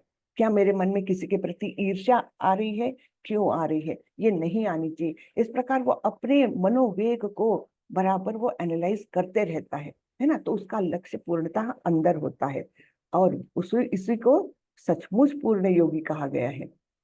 वो परब्रह्म में मुक्ति पाता है और अंततो गत्वा ब्रह्म को प्राप्त होता है।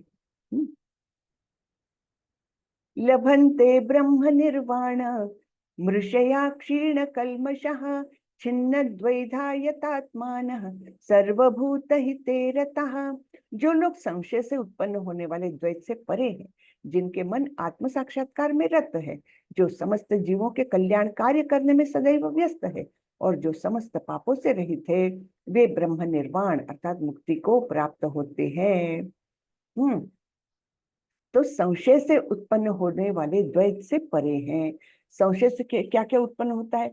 हमारे मन में संशय है कि क्या मैं सुरक्षित रहूंगा कि नहीं रहूंगा इस युद्ध के वातावरण में। संशय आया तो भय है, और कहीं वो है, यानी सारे द्वैत, मान अपमान, ये मुझे अच्छे से ट्रीट कर रहा है, नहीं कर रहा है, तो द्वैत आया। संशय से उत्पन्न होने वाले ये सारी भावनाएं हैं। और जिनके मन आत्म साक्षात्कार में रत है, जो समस्त जीवों के कल्याण कार्य करने में सदैव व्यस्त रहते हैं, तो सभी जीवों के प्रति उनको प्रेम है, क्योंकि उनको पता है सारे जीवों में परमात्मा का वास है, सारे जीव भगवान के अंश है। इस प्रकार उनको पता है, इसलिए वे कल्याण कार्य करते हैं समस्त जीवों के लिए, और जो समस्त पापों से रहित है, वे मुक्ति को प्राप्त करते हैं। काम क्रोध विमुक्तात्मा काम क्रोध विमुक्तानां यतीनां यतचेतसाम् अभितो ब्रह्म निर्वाणं वर्तते विदितात्मनां। जो क्रोध तथा समस्त भौतिक इच्छाओं से रहित है, जो स्वरूप सिद्ध आत्म संयमी है और संसिद्धि के लिए निरंतर प्रयास करते हैं, उनकी मुक्ति निकट भविष्य में सुनिश्चित है। मोक्ष के लिए सतत प्रयत्नशील रहने वाले साधु पुरुषों में से जो कृष्ण भावना भावित होता है, वह सर्वश्रेष्ठ है। तो इसका मोक्ष को प्राप्त करने के लिए कौन कौन प्रयत्नशील होते हैं? योगी भी है, ज्ञानी भी है, और भक्त भी है। तीनों भी चाहते हैं इस भौतिक जगत से निकलना, लेकिन योगी जन कहाँ तक जा सकते हैं? पहले अपन ज्ञानी लेंगे। ज्ञानी लोग कहाँ तक जा सकते हैं? ज्ञानी केवल ब्रह्म ज्योति तक जा सकते हैं, योगी जन परमात्मा तक, और भक्त भगवान तक जा सकते हैं। है तो तीनों भी प्रयत्नशील। तो इस प्रकार ये भक्त जो है, कृष्ण भावना भावित भक्त जो है, उसका जो ध्येय है वो सर्वश्रेष्ठ है, क्योंकि वो भगवान को चाहता है। उसको ये बाकी ब्रह्म तेज और परमात्मा स्वरूप इनसे आकृष्ट नहीं होता, वो भगवान के प्रति ही आकर्षित होता है। तो इस प्रकार वो सर्वश्रेष्ठ है। इस तथ्य की पुष्टि भागवतम में इस प्रकार हुई है। यत पाद पंकज ये श्लोक तो कठिन है थोड़ा। यत पाद पंकज पलाश विलास भक्त्या कर्माशयन ग्रथित मुदत ग्रंथयन्ति संतः तद्वन्न रिक्तमतयो यतयोपि रुद्ध स्रोतो गणास्तमरणम भज वासुदेवम। भक्ति पूर्वक भगवान वासुदेव की पूजा करने का प्रयास तो करो। बड़े से बड़े साधु पुरुष भी इंद्रियों के वेग को उतनी कुशलता से रोक पाने में समर्थ नहीं हो पाते, जितना कि वे जो सकाम कर्मों की तीव्र इच्छा को समूल नष्ट करके और भगवान के चरण कमलों की सेवा करके दिव्य आनंद में लीन होते हैं। तो यहाँ श्रेष्ठत्व बताया है, बार बार बताया है कि भक्ति ही किस प्रकार श्रेष्ठ है। बाकी सब जो भी मार्ग है, वो इंद्रियों के वेग को उतनी कुशलता से रोक नहीं पाते, है ना। कहीं ना कहीं वो फिसलने का बड़ा चांस रहता है। लेकिन भक्त क्या करता है? अपनी सारी इंद्रियों को अर्पित करता है भगवान की ओर ही, है ना। हाथ काम करेंगे तो भगवान की सेवा में, पैर जाएंगे तो भगवान के मंदिर की तरफ, है ना।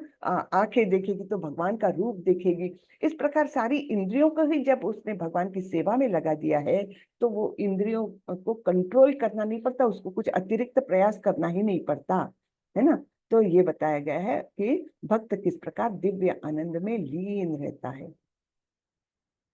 स्पर्शान् कृत्वा बहिर्बाह्याश् चक्षुश्चैवान्तरे भ्रुवोः प्राणापानौ समौ कृत्वा नासाभ्यन्तरचारिणौ यतेन्द्रियमनो बुद्धिर्मुनिर्मोक्षपरायणः विगतेच्छा भयक्रोधो यः सदा मुक्त एव सः।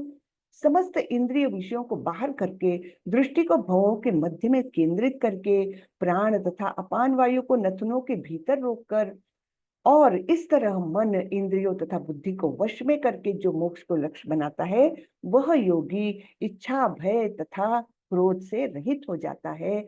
जो निरंतर इस अवस्था में रहता है वह अवश्य ही मुक्त है। अब ये सारा वर्णन आ रहा है अष्टांग योग का, जो हम अगले अध्याय में देखने वाले हैं, है ना। तो छठे अध्याय में हम अष्टांग योग के बारे में जानने वाले हैं। उसको यहाँ पर भगवान इंट्रोड्यूस कर रहे हैं, है ना। एक उसका एक हम हमारे लिए संक्षेप में वो बता रहे हैं कि इस प्रकार का योगी की क्रियाएं रहती है। कौन सी क्रियाएं हैं? इंद्रिय विषयों को बाहर करके, यानी इंद्रिय विषयों के प्रति आकृष्ट नहीं होना है, दृष्टि को भवों के मध्य में केंद्रित करके, फिर प्राण तथा अपान वायु को नथुनों के भीतर रोककर, और इस तरह मन, इंद्रिया और बुद्धि इनको वश में कर लेता है वो अष्टांग योगी। और जो मोक्ष को लक्ष्य बनाता है वह योगी, है ना। यानी ये अष्टांग योगी इच्छा, भय तथा क्रोध से रहित हो जाता है, और इस प्रकार वो अवश्य ही मुक्त हो जाता है। तो ये अगले अध्याय के लिए इंट्रोडक्शन है भगवान द्वारा। अब ये अंतिम श्लोक आता है इस अध्याय का। ये बहुत अच्छा श्लोक है। भोक्तारं यज्ञ तपसाम सर्वलोक महेश्वरम सुहृदं सर्वभूतानां ज्ञात्वा मां शांति मृच्छति। मुझे समस्त यज्ञों तथा तपस्याओं का परम भोक्ता, समस्त लोकों तथा देवताओं का परमेश्वर एवं समस्त जीवों का उपकारी एवं हितैषी जानकर मेरे भावनामृत से पूर्ण पुरुष भौतिक दुखों से शांति लाभ करता है। तो ये इसको शांति सूत्र भी कहा गया है। शांति सूत्र है, फॉर्मूला है शांति पाने का। क्या है फॉर्मूला? कि मुझे अर्थात भगवान कृष्ण को सब यज्ञ और तपस्याओं का परम भोक्ता, भोक्ता वो है अल्टीमेट। हम जो भोग करते हैं वो तो बहुत ही गौण है, हम भी भोग करते हैं, है ना। जो भौतिक संसाधन दिए हैं भगवान ने उनका हम भोग करते हैं, लेकिन अल्टीमेट भोक्ता कौन है? भगवान है। समस्त लोकों तथा देवताओं के परमेश्वर। ईश्वर तो अनेक है ना। हम भी छोटे मोटे ईश्वर है, अपने घर के ईश्वर है, अपने ऑफिस के ईश्वर है। ईश्वर है ना कंट्रोलर, नियंत्रक, है ना। लेकिन हमारे ऊपर हमेशा एक और ईश्वर रहता है, लेकिन भगवान का ऐसा नहीं है। भगवान के ऊपर कोई और ईश्वर नहीं है, तो इसलिए उनको परमेश्वर कहा जाता है, परम ईश्वर। देवता लोग भी ईश्वर है, लेकिन वो परम ईश्वर नहीं है। तो भगवान श्री कृष्ण ही अकेले परमेश्वर है। तो भगवान बोल रहे हैं समस्त लोकों तथा देवताओं का परमेश्वर, यानी सबको कंट्रोल में रखने वाले, सभी के नियंत्रक, और समस्त जीवों का उपकारी एवं हितैषी जानकर, सभी जीवों का उपकारी एवं हितैषी, यानी हितैषी मित्र जैसे रहते हैं ना। हितैषी मित्र की अपना मित्र अगर हो तो वो हमारा बुरा नहीं चाहेगा, वो हमें मदद करेगा, समय समय पर मदद करेगा, संकट के समय हमको मार्गदर्शन करेगा। ऐसा ये हितैषी मित्र, वो तो हमारे अंदर ही बैठे हैं। तो समस्त जीवों के उपकारी एवं हितैषी जानकर मेरे भावनामृत से पूर्ण पुरुष भौतिक दुखों से शांति लाभ करता है। तो अगर हम जानते हैं कि वो जो हमारे अंदर बैठे हैं, जो परमेश्वर है, सभी के कंट्रोलर है, वो तो हमारे हितैषी मित्र है, तब हमको डर किस बात का रहेगा, है ना। मन में कोई डर नहीं रहेगा, कोई भय नहीं रहेगा, और तब हमारा मन शांत रहेगा। इस प्रकार हमको शांति लाभ मिलता है ना। तो ये बहुत ही सुंदर श्लोक है। किसी को बोलना है ये श्लोक? हैंड रेस करे, कौन बोलेगा ये श्लोक? माता जी मैं बोलूं? हाँ बोलिए माता जी। हरे कृष्णा। दंडवत प्रणाम माता जी। धन्यवाद। भोक्तारं यज्ञ तपसां सर्वलोक महेश्वरं सुहृदं सर्वभूतानां ज्ञात्वा मां शांतिमुच्यति। हरे कृष्ण। हरे कृष्ण, बहुत अच्छे। और कोई बोलना चाहेगा? परंजय परंजय प्रभु, आप बोलना चाहेंगे? हाँ जी माता जी। जी हरे बोलिए। कृष्ण। हरे कृष्ण। भोक्तारं यज्ञतपसां सर्वलोक महेश्वरं सुहृदं सर्वभूतानां ज्ञात्वा मां शान्तिमृच्छति। बहुत बढ़िया जी। मनमोहन प्रभु। हरे कृष्ण माता जी। हरे कृष्ण। भोक्ताराम यज्ञ तपसा सर्वलोक माहेश्वरम सुहृदय सर्वभूताना ज्ञात्वा मां शांति मृच्छति। बिल्कुल ठीक, बहुत ठीक, बहुत अच्छा। चलिए, तो ये अंतिम श्लोक आता है हमारे 5वें अध्याय का। बहुत इंपॉर्टेंट श्लोक है और इसका रेफरेंस कभी कभी बीच बीच में आते रहेगा शांति सूत्र के इस पर। तो सभी यज्ञ और तपस्याओं के परम भोक्ता, समस्त लोकों तथा देवताओं के परमेश्वर, परम ईश्वर और समस्त जीवों के उपकारी एवं हितैषी मित्र, ऐसा जो जानता है वो सभी भौतिक दुखों से शांति को प्राप्त करता है। ठीक है, हरे कृष्णा। तो इस प्रकार हमारा 5वां अध्याय खत्म होता है। किसी को कुछ पूछना है तो पूछ सकते हैं। हरे कृष्णा।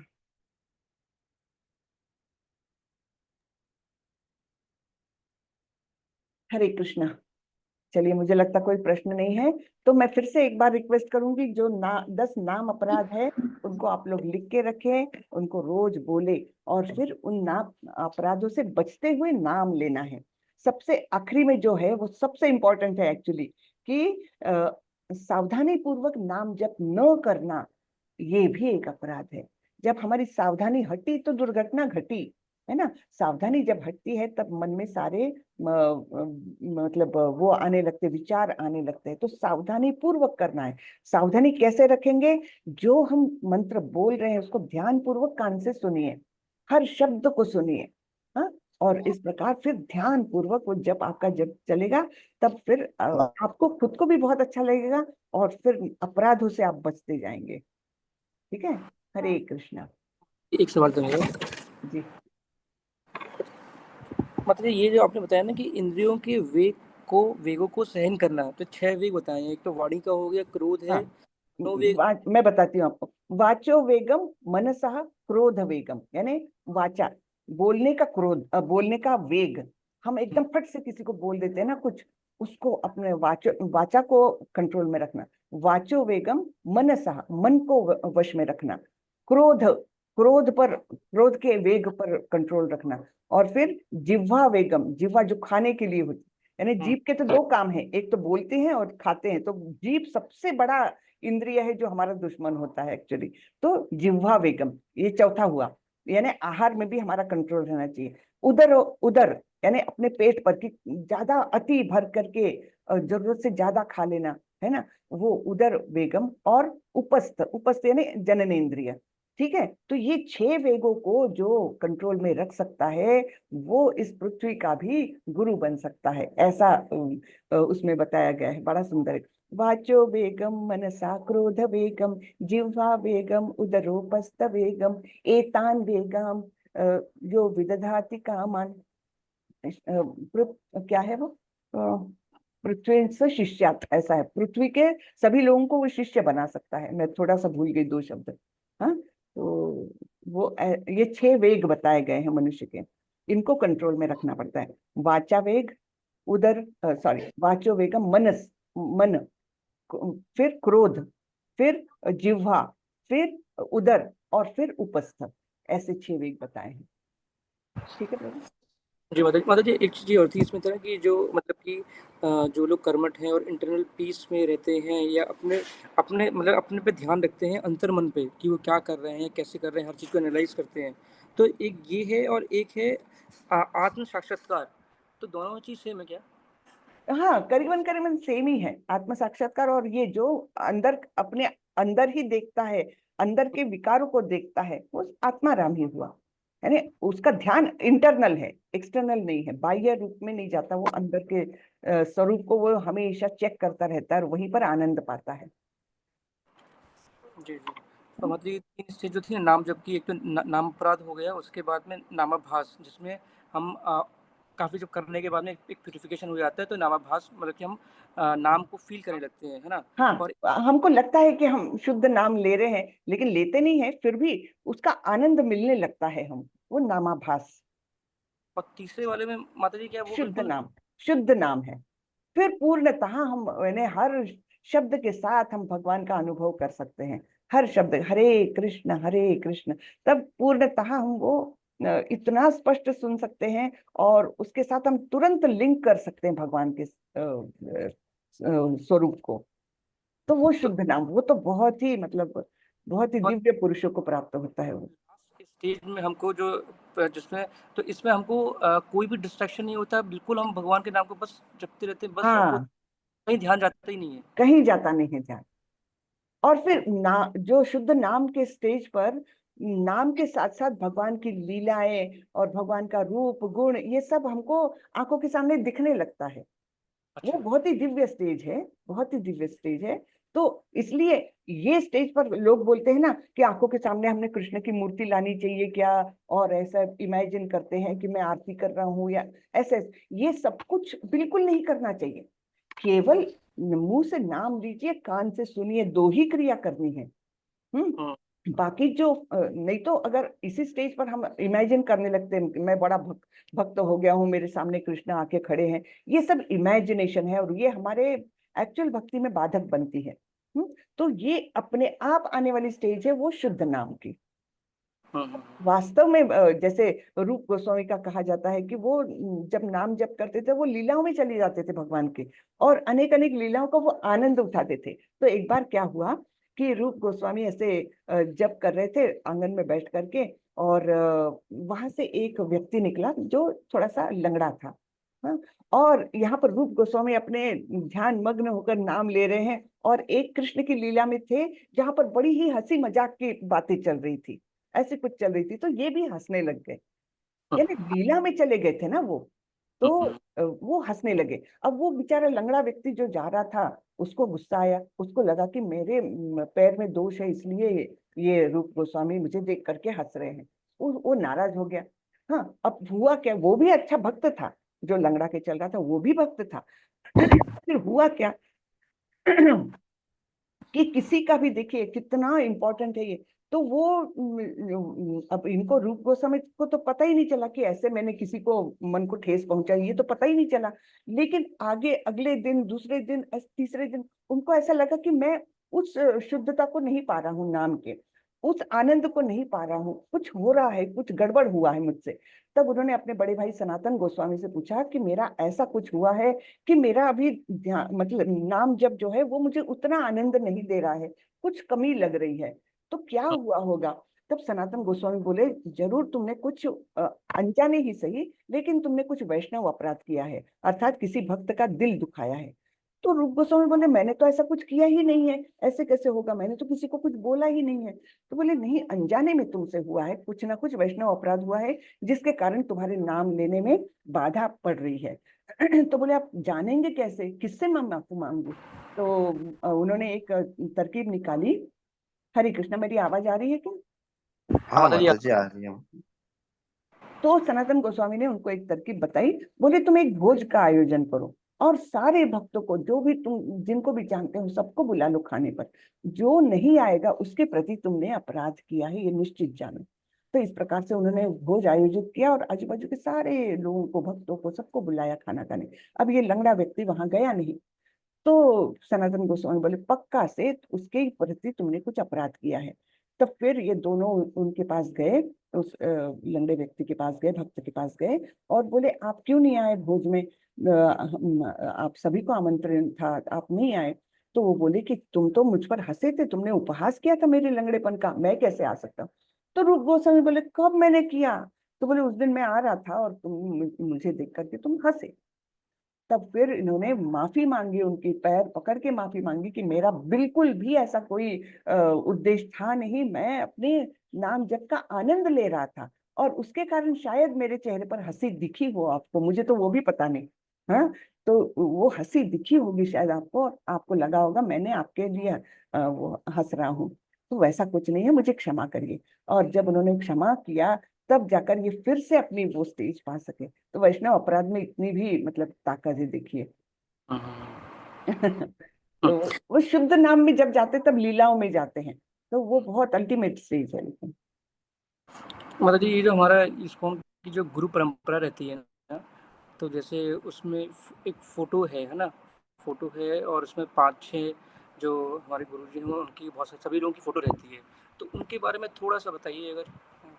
बताएंगे, कल वल बताएं अभी। हाँ, जी माता जी। बताएंगे, उसकी भी चर्चा करेंगे थोड़ी सी। हाँ, शॉर्ट में। हरे कृष्ण। हरे कृष्ण। हरे कृष्णा माता हरे जी, दंडवत प्रणाम। दंडवत प्रणाम। तो कल हम छठा मात- अध्याय देखेंगे, अष्टांग योग का, है ना। चलिए जी, मीनल माता जी। हरे कृष्णा माता जी, दंडवत प्रणाम। दंडवत प्रणाम। जी माता जी। प्रणाम माता माता जी। जी, माता जी, जैसे हम नाम जाप करते हैं, जैसे 10 नाम अपराध होता है, तो नाम जाप करने से पहले करना चाहिए ना हाँ, उनको वो याद। सारे बोलिए आप, 10 अपराध बोलिए, उसके बाद नाम जप करना चालू करें। तो यानी वो नाम उन जाप करने अपराधों से को पहले हटा कर करके। हाँ जी। नाम जाप करने से पहले उसको हाँ। बोलना है ना। हम्म। जी जी माता जी। हरे जी, कृष्ण। तो चलिए आज हरे का कृष्ण विषय। माता जी। जी माता जी, बोलिए। हरे माता कृष्ण। जी, आपने 10 नाम अपराध के लिए बोला ना, तो मैं यही बोलना चाहती हूँ कि सुबह मंगल आरती जो होती है ना, मंगल आरती में एवरी अपने इस्कॉन टेम्पल में पढ़े जाते हैं 10 नाम। और हम अगर जा पाते हैं टेम्पल तो ठीक है, अगर नहीं जा पाते तो घर में भी ऑनलाइन मंगल आरती अटेंड करके लगा सकते हैं और बिल्कुल। 10 नाम अपराध सुन सकते हैं रोज। हाँ हाँ, हरे कृष्णा, मुझे हरे यही कृष्ण। कहना था, हाँ, क्षमा चाहती हूँ माता ऑनलाइन जी। भी आप लोग अगर ज्वाइन करना चाहते, 4:30 बजे मंगल आरती होती है टेम्पल की। तो टेम्पल जी लिंक मैं डाल देती हूँ, इसमें चैट में डाल देती हूँ। जी माता जी, डाल। सबने अटेंडेंस लगाया है? हाँ जी माता जी, माता लगाई। जी, जी माता। सबने लगा दिया ना? हाँ, तो मैं इसमें चैट में लिख देती हूँ, वो टेम्पल लिंक है।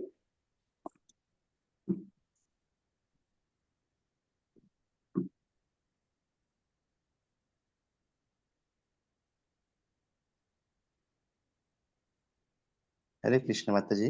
जी, ये लिंक है। आजकल। हाँ, तो ये कॉपी जी करके रखिए, लिख के रखिए आप लोग। और यहाँ पर 4:30 बजे हमारी मंगल आरती शुरू होती है। सभी भक्तगण जमा होते हैं वहां पर, मतलब ऑनलाइन। सब लोग तो वहां जा नहीं सकते, तो हम लोग ऑनलाइन जमा होते हैं और आरती होती है। उसके बाद मतलब वो प्रोसेस ही है। पहले गुरु मतलब गुरु की आरती होती है, फिर नरसिम्हा हैं? देव की आरती होती है, फिर तुलसी आरती होती है। हाँ, और फिर उसके बाद फिर ये नाम अपराध बोल के फिर नाम जप चालू होता है। उसके पहले वो भी बोला जाता है शिक्षाष्टकम। हाँ, जो माता जी, माता जी चैट में डाले हैं ना। हाँ, चैट में डाली है ना, मैंने लिंक डाली है। जी माता माता जी, जी। चैट में अटेंडेंस लिंक नहीं है ना? है ना, ऊपर तो दिख रही है अटेंडेंस लिंक।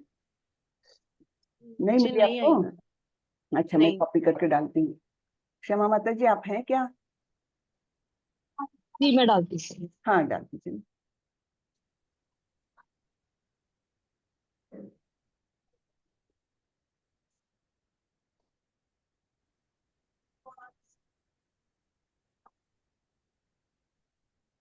हरे कृष्ण माता जी। हरे कृष्ण जी। ठीक है, तो अटेंडेंस लगा लीजिए, फिर हम खत्म करते हैं। माता जी, मैं बोल रहा, अटेंडेंस तो अभी मैं लगाया नहीं हूँ, मैं पूजा कर रहा था और सुन रहे थे, तो अटेंडेंस दिन में किसी टाइम भी लिंक में लगा सकते हैं क्या? अभी नहीं, लगाना अभी होगा? लगा सकते ना आप, फिर हम जैसे ही ये बंद हो जाएगा, जूम बंद हो जाएगा, तो वो अटेंडेंस लिंक भी चली जाएगी, फिर आप जी नहीं लगा जी सकते। जी। एक अभी लगा उसको दीजिए। हाँ, 1 मिनट तो लगता है। कॉपी कॉपी करके लिंक रख लेंगे तो। हाँ, चलेगा, कॉपी लेकिन करके अभी लिंक। लगाएंगे तो 1 मिनट लगेगा, कोई ज्यादा टाइम नहीं लगेगा। जी जी जी माता जी, एक एक मिनट से मिनट, ज्यादा ठीक है। नहीं लगना है। जी जी। ठीक है माता जी, हम लगाते हैं। जी, हरे कृष्ण।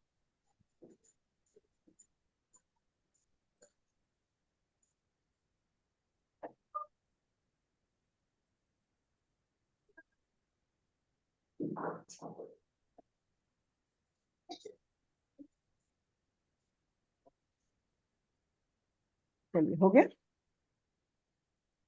जी एक माता जी, हो गया। धन्यवाद माता जी। धन्यवाद। हरे कृष्ण। चलिए, तो आज का सेशन यही खत्म करते हैं। वाचा कल्पतरुभ्यश्च कृपा सिंधुभ्यैव च पतितानां पावनेभ्यो वैष्णवेभ्यो नमो नमः। अनंत कोटि वैष्णव वृंद की जय। श्रीला प्रभुपाद की जय। हरे कृष्णा। हरे कृष्णा हरे माता जी। हरे कृष्णा। अच्छा, लेवल 2 का भी क्विज कर रहे हैं ना सब लोग? लेवल 3 में जाना है तो ये तो बहुत जरूरी है, क्योंकि सर्टिफिकेट के बेसिस पर ही जाएंगे आप। जी माता जी। हाँ, चलो ठीक। हरे कृष्ण।